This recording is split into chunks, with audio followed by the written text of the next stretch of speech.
Caravan Radio. Why has no one done this before? Well, I think the main reason for that is because it's taken up until now for someone who's been in the radio industry for over 40 years and who's got a real love of caravans to think, hang on a minute, I'm going to do a radio station all about caravanning. And that's exactly what's happened. But before you jump over to www.caravanradio.co.uk to have a listen, stay right here because I'm going to tell you a few things about why I think this is going to be an absolutely fantastic project and something that's going to be very big in the future. About a week ago, I got an email from a guy called Mike wanting me to do an interview talking about some of the things that I've been saying on my YouTube channel over the past couple of months. So the first thing I did was click on the link and have a look and see what Caravan Radio was all about. And from the very moment I saw it, I knew that whoever had done this had been in the industry for a long period of time, or they were a professional, they knew exactly what they were doing. It was really good. The first thing I noticed was the website, really clean and fresh and crisp and very simple and straightforward and very user-friendly. So then I clicked on the radio station itself and listened to the music. Now, for some reason, I thought that it wouldn't appeal to me. I don't know why. I think it's because I had, and I hate to say this because it sounds like I'm being horrible, but I watched Caravan TV once, and let's just say it didn't do anything for the industry or the view of the public on caravanning and caravanners. I don't know if it's still going. I'm not sure if it is or not. But for some reason, I had it in my head that it was going to be like that. It was going to be someone with an idea in a basement somewhere doing just, putting out a radio station. That couldn't be further from the truth. So like I said, the website was absolutely brilliant. As soon as I clicked on the radio station, this is a different level. I thought this is absolutely brilliant. The music was really resonant with me. Most of the stuff that was being played out there was on my playlist, and I was pleasantly surprised by it. Actually, more than pleasantly surprised by it, really excited by it.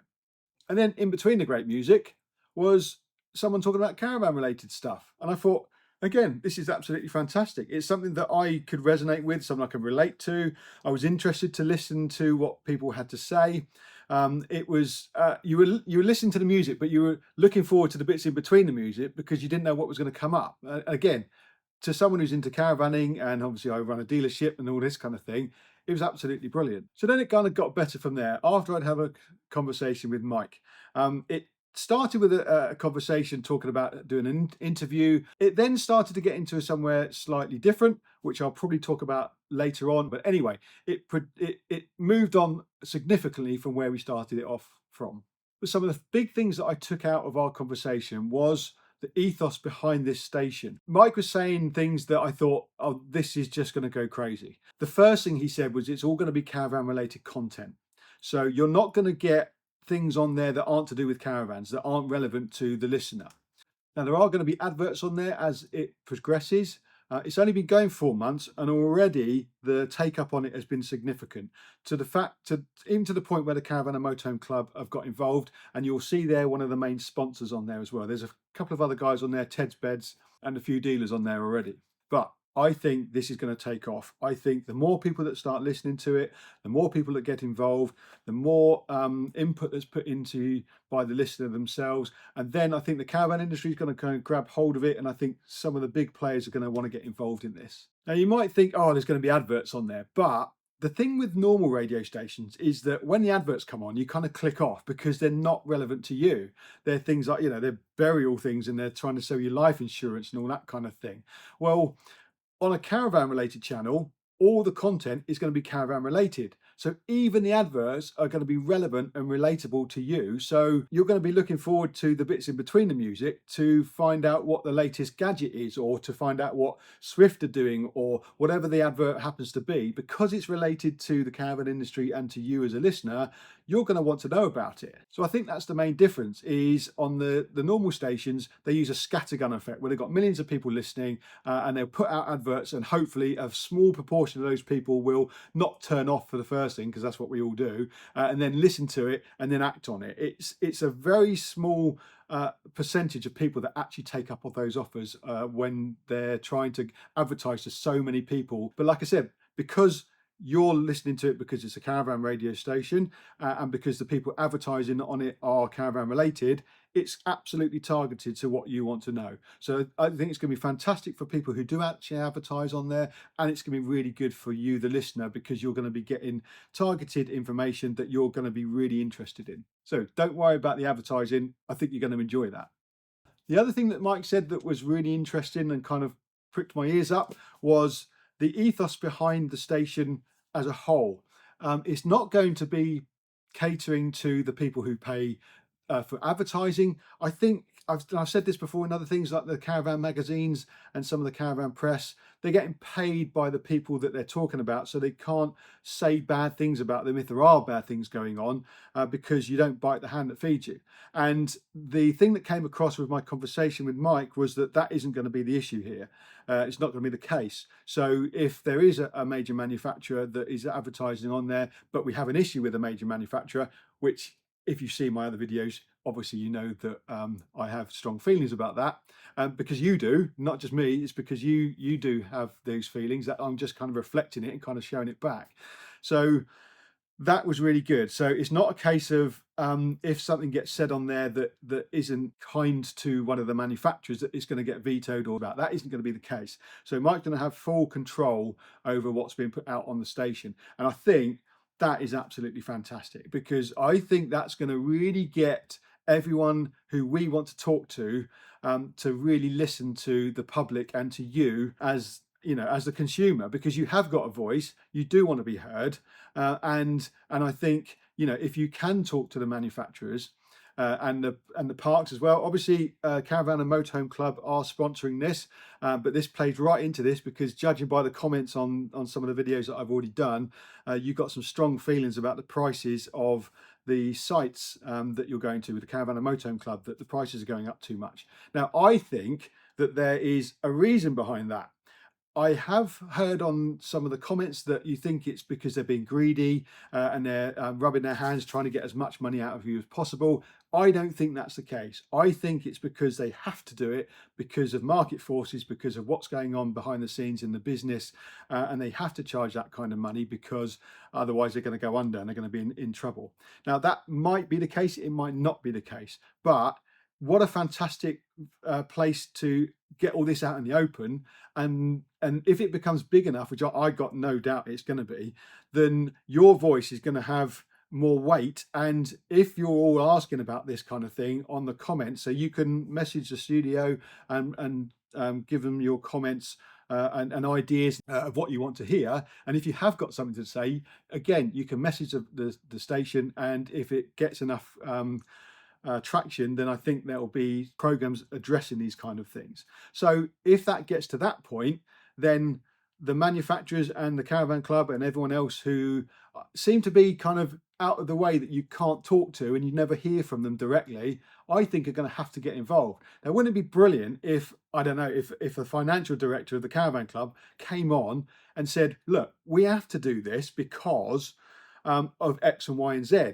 And then I think that would benefit them as well, because if you understand why they have to charge that kind of money, and you can kind of resonate with it and think, well, yeah, I can understand why they've got to charge £50 a night now, because otherwise, they're going to go under, because they, all the pressures of whatever it is, I don't know.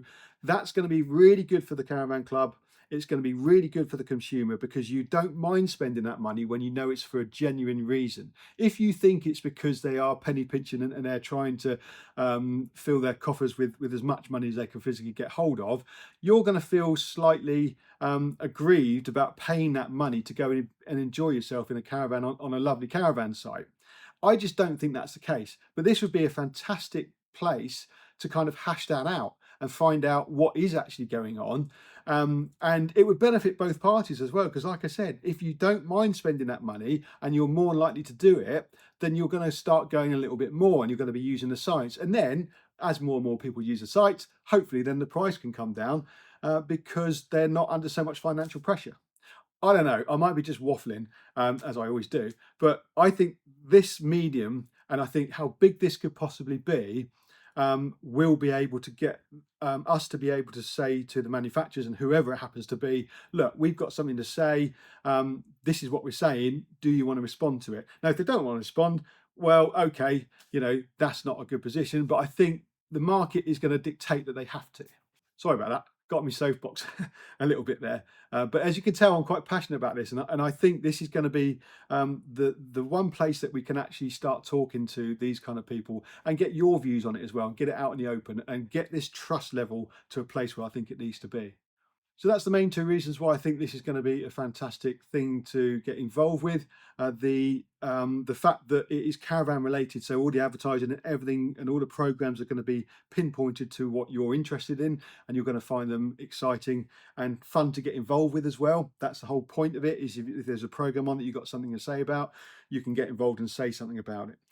So you're going to look forward to listening to the adverts rather than turning off as soon as you hear that first one kick in. Now, one thing I did forget to mention about the content, it is all going to be caravan related, but there are some technical things that Mike has to do with the government to get. I can't remember what he said it was, but it's something technical to do with them having to be able to tell the time, or I can't remember what it was, but you will hear some adverts about lifeguards, about putting a phone in your in your dry pack and taking it out there so that you can call the Coast Guard, things like that. I think it was like the old Charlie adverts that they used to do in the 70s, and the crossing the road with Alvin Stardust going, "You must be out your tiny minds," and all that kind of thing. Hopefully you're in the generation where you remember that.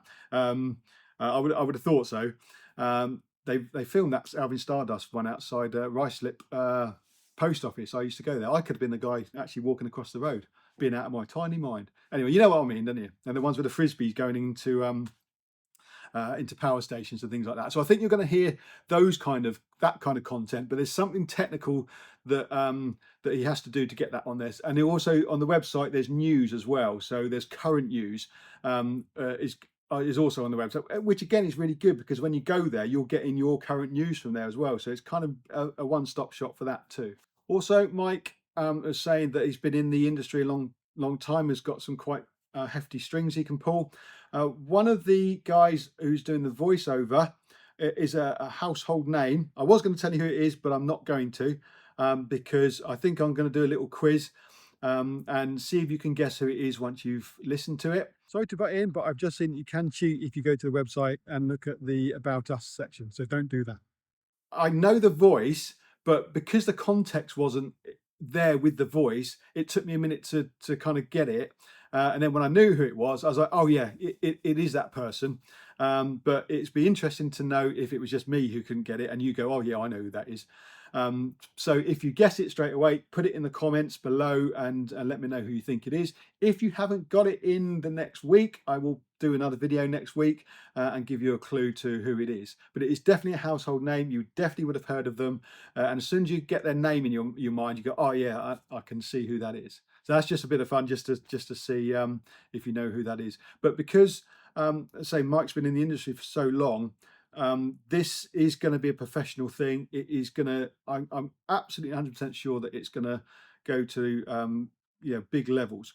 I think Mike was talking about going to the shows. I think it can't this year because it's too early. Hopefully next year there may be something going on there. I can picture this where you've got to stand there, much like the Caravan Club do, and have live radio shows and things like that going on, and people talking about the show and everything like that. So I can really picture how this can go crazy, but it needs to get you to listen to it and to get involved in it.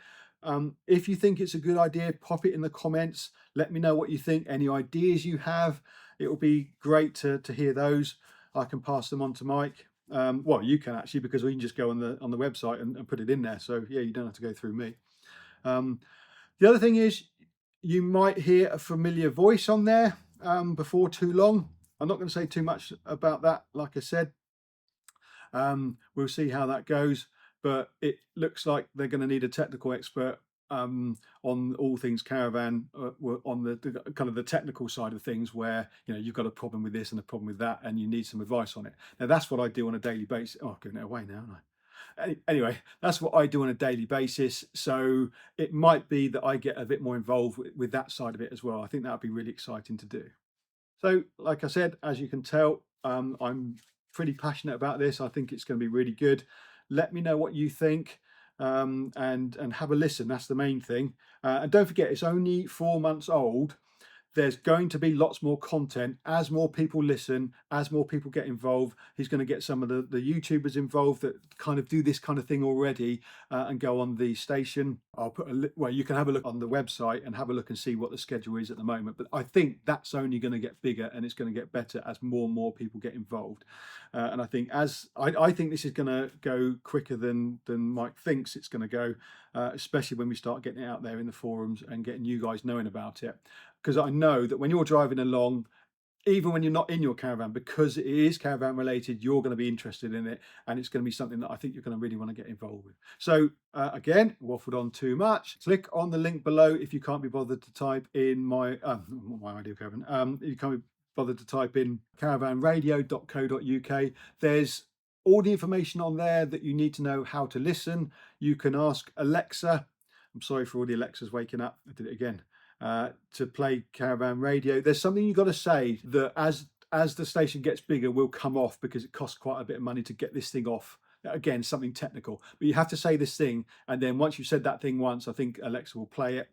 There's also, you can play it directly from the internet, from the web. There's also an app that you can download that you can just set it to favorites, and then you can play it on your car through your phone and your Apple stuff and all that kind of thing. So obviously it's very easy to get hold of and listen to it wherever you are. So have a little look, see what you think, pop your thoughts in the comments below, and I'm really excited about this, and I think this is going to go quite large. So I'll see you on the next video. Like, subscribe, because I will be doing more content on this later, as things develop, and as I hear things, you'll hear it here hopefully first, because I should get some knowledge on it before it goes out into the public. So if I've got any little nuggets of things that I can tell you about it, then they'll be on here. So click the like button and subscribe so you get all that information here first. Thank you very much, and I'll see you on the next video. I can't remember what I'm doing now. I was going to talk about Truma fault codes and what they actually are and why you see them and how you can kind of get over them. So that's the next video I'm going to do.